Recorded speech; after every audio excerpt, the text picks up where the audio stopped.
LDF-ന് തുടർഭരണം ഉണ്ടാകുമെന്ന് Kerala Congress chairman Jose K Mani 24-നോട് പറഞ്ഞു. പാലയിൽ ഉൾപ്പെടെ കേരള കോൺഗ്രസ് മികച്ച മുന്നേറ്റം ഉണ്ടാക്കും. സഭയുടെ പിന്തുണ LDF-നായിരുന്നു. പലയിടത്തും കോൺഗ്രസ് BJP ഡീലുകൾ ഉണ്ടായിരുന്നെന്നും ജോസ് കെ മാണി പറയുന്നു. കോട്ടയത്ത് നിന്ന് ടോബി ജോൺസൺ റിപ്പോർട്ട്.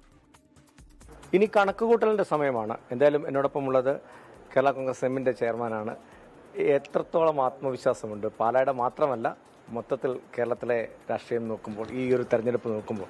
നമ്മൾ ഓരോരുത്തരോടും സംസാരിക്കുമ്പോഴും അല്ലെങ്കിൽ ഓരോരുത്തരെയും കാണുമ്പോഴും അവരുടെ കണ്ണിലേക്ക് നോക്കുമ്പോഴും നമുക്കൊന്ന് റീഡ് ചെയ്യാൻ പറ്റും ആരോടൊപ്പമാണ്, ഏത് സ്ഥാനാർത്ഥിയോടൊപ്പമാണ്, ഏത് മുന്നണിയോടൊപ്പമാണ് എന്നുള്ളത്. ആ ഒരു രീതിയിൽ നമ്മുടെ പാലായിലെ മാത്രമല്ല പൊതുവേ നമ്മൾ മറ്റിടങ്ങളിലേക്ക് അവരെ കാണുമ്പോഴും അല്ലാതെ ഫോണിൽ കൂടെ സംസാരിക്കുമ്പോഴൊക്കെ അവിടെ കാണുന്ന ഒരു പ്രതികരണം അത് ഇടതുപക്ഷത്തിനോടൊപ്പമാണ്.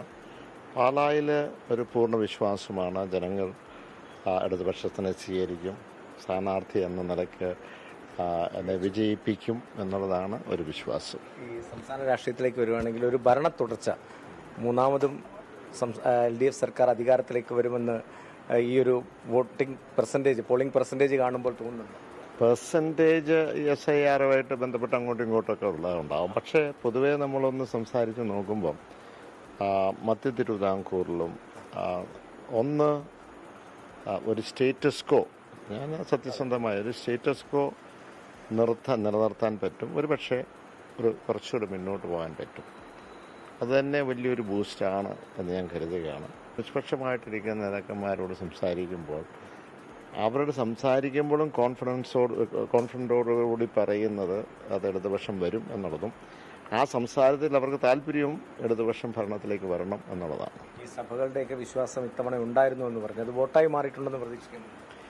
സഭയ്ക്ക് അങ്ങനെ രാഷ്ട്രീയമൊന്നും ഇല്ലെങ്കിലും പൊതുവേ നമ്മൾ നോക്കുമ്പോൾ ഈ പറയുന്ന എല്ലാ സമുദായത്തിനെയും ഇടതുപക്ഷം ചേർത്ത് പിടിച്ചിട്ടുണ്ട്, ക്രൈസ്തവ സമൂഹത്തിനും ചേർത്ത് പിടിച്ചിട്ടുണ്ട്. ചില ഇഷ്യൂസ് എല്ലാം നമുക്ക് സോൾവ് ചെയ്യാൻ കഴിഞ്ഞിട്ടുണ്ട്. ആ രീതിയിൽ നോക്കുമ്പോൾ അവരുടെയൊക്കെ ഒരു സപ്പോർട്ട് തീർച്ചയായും ഇടതുപക്ഷത്തിനുണ്ടാവും. ഡീലായിരുന്നു ഈ തവണത്തെ ഏറ്റവും വലിയ ചർച്ച.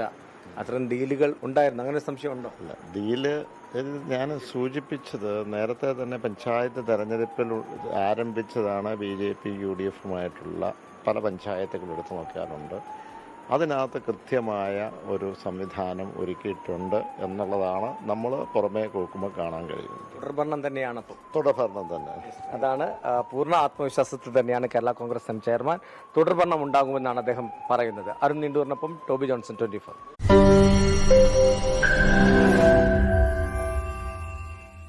ലോകത്തെവിടെയായാലും ഏത് സമയത്തും 24 വാർത്തകളും ഓഗ്മെന്റഡ് റിയാലിറ്റി പാക്കേജുകളും എക്സ്പ്ലെയിനറുകളും വിശദമായി കാണാൻ ഞങ്ങളുടെ YouTube ചാനൽ നിങ്ങൾക്ക് സബ്സ്ക്രൈബ് ചെയ്യാം.